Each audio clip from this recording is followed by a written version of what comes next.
Terima kasih Anda masih bersama kami di Good Morning. Seorang pria di Kota Madiun, Jawa Timur, ini sukses menekuni bisnis budidaya hewan iguana di rumahnya.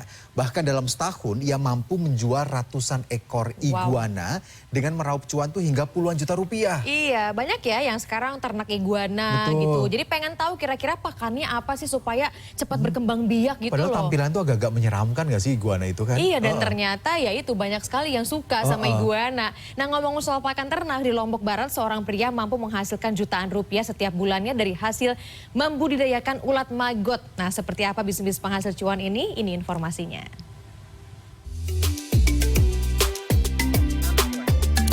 Berawal dari kesukaan akan reptil, Setiadama Putra Pamungkas warga Jalan Wirobumi, Kota Madiun kini menekuni bisnis jual beli iguana. Menurut Setiadama, awal mula ia terjun ke bisnis jual beli iguana dimulai 4 tahun silam. Hasil yang menjanjikan membuat ia berani untuk terjun secara serius. Salah satu jenis iguana yang kini banyak diburu kolektor adalah iguana albino yang memiliki kulit kuning menyala dan bermata merah. Tak hanya iguana albino, ada juga iguana Kolombia, El Salvador, dan Peru. Warnanya pun beragam, ada yang merah, biru, dan hijau. Perawatannya yang terbilang mudah merupakan salah satu keuntungan dalam memelihara hewan reptil ini.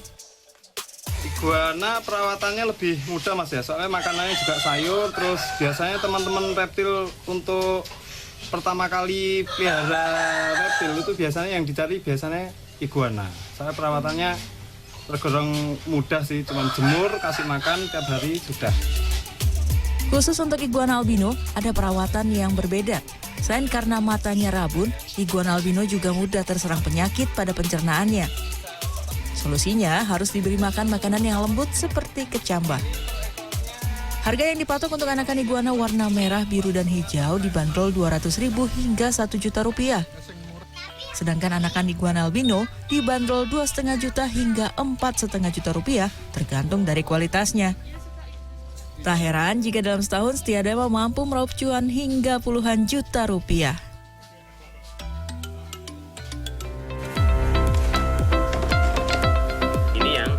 Bagi sebagian orang, ulat terlihat menjijikkan bahkan menakutkan. Namun bagi Salikin, ulat baginya adalah sumber rezeki. Di tempat tinggalnya di Desa Saribaye, Kabupaten Lombok Barat, Nusa Tenggara Barat, Salikin membudidayakan ulat maggot. Ulat maggot merupakan larva dari serangga lalat hitam atau biasa disebut black soldier fly. Ulat maggot ini sejatinya adalah ulat pengurai sampah, terutama sampah organik. Namun saat ini ulat maggot diburu oleh pemilik ternak ayam, bebek, atau ikan sebagai bahan pakan karena kandungan protein dari ulat maggot ini tinggi. Pada tahun 2017, ulat maggot mulai dikembangkan Salikin dari black soldier fly yang ditangkapnya dari hutan. Maggot ini merupakan pengurai sampah terbaik. Nah, kalau menurut saya, maggot ini adalah mesin pengurai alami yang terbaik untuk saat ini gitu. Satu sisi maggot ini merupakan pakan yang sangat baik untuk ikan, untuk unggas. Kenapa? Karena kandungan protein yang tinggi. 1 gram telur black soldier fly menghasilkan 20-30 kg maggot. 1 kg maggot dijual antara 6 hingga Rp7.000. Sehingga jika dikalkulasikan, Salikin bisa meraup Rp6 juta per bulannya. Tim Liputan CNN Indonesia. Berikutnya, sebuah inovasi baru dikembangkan perusahaan di Belgia dengan mengubah limbah kopi. Ya, limbah kopi kalau selama ini kan terbuang begitu aja ampas ya. Ampas gitu aja. Tapi ternyata bisa diubah menjadi jamur yang bisa dikonsumsi juga. Dan bisa menjadi bahan ubin untuk konstruksi. Jadi jamur itu mungkin rasanya jadi kayak kopi gitu kali ya. Itu dia, penasaran juga sih ya seperti apa bentuknya dan bagaimana caranya bisa diubah jadi ubin yang keras. Jadi ubin yang keras Nah, gitu. ini informasinya. Untuk membantu memerangi limbah perkotaan, sebuah perusahaan di Belgia memanfaatkan ampas bubuk kopi menjadi media untuk membudidayakan jamur tiram secara organik. Perusahaan bernama Permafungi telah membudidayakan jamur bertahun-tahun di sebuah ruang bawah tanah bekas lokasi industri di kota Brussel. Setiap bulan dalam pengiriman harian, 5 ton ampas kopi dikumpulkan dari mitra-mitra kafe. Ampas kopi yang sudah terkumpul dicampur dengan jerami dalam drum besar, ditambah dengan spora jamur sebelum dipindahkan ke wadah plastik besar.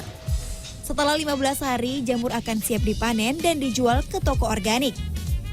Perusahaan berharap dapat meningkatkan produksi jamur dari ampas bubuk kopi dan menghasilkan 12 ton jamur per bulan di tahun 2025.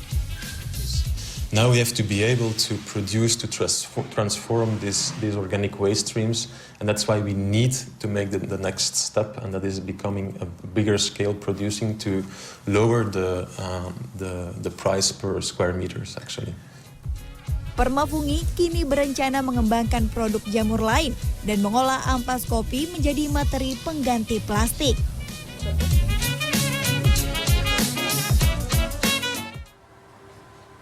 Kita ke berita selanjutnya, panitia penyelenggara ibadah haji PPIH Embarkasi Surabaya terus memenuhi kebutuhan para jemaah calon haji yang akan berangkat ke Tanah Suci. Nah, salah satunya ini adalah gelang haji yang menjadi identitas wajib untuk digunakan jamaah haji. Jadi kalau misalnya lepas dari rombongan bisa ketahuan ya ini rombongan yang mana.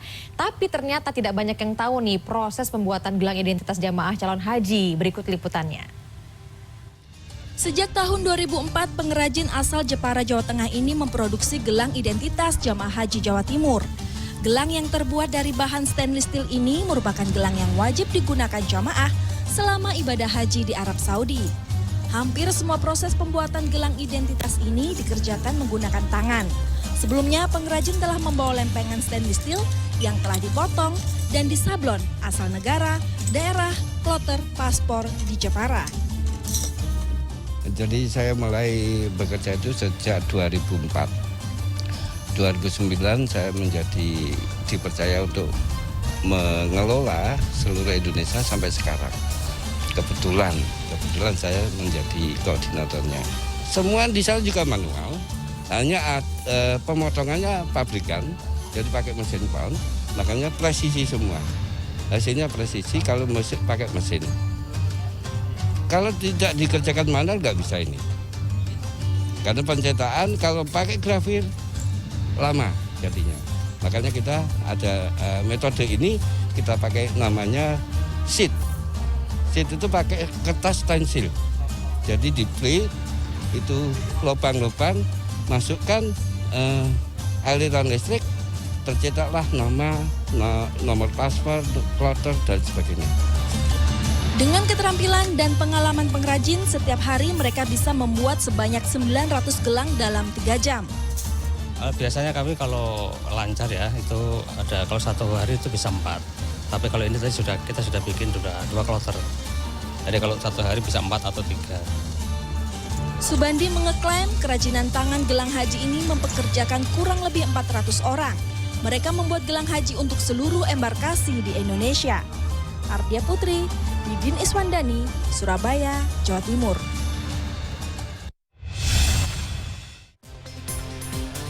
Usai jeda kami akan mengajak Anda untuk mencicipi aneka hidangan mie khas Nusantara. Nah, yang belum sarapan wajib nih lihat dulu sajian mie ini ya. Selengkapnya di Good Morning.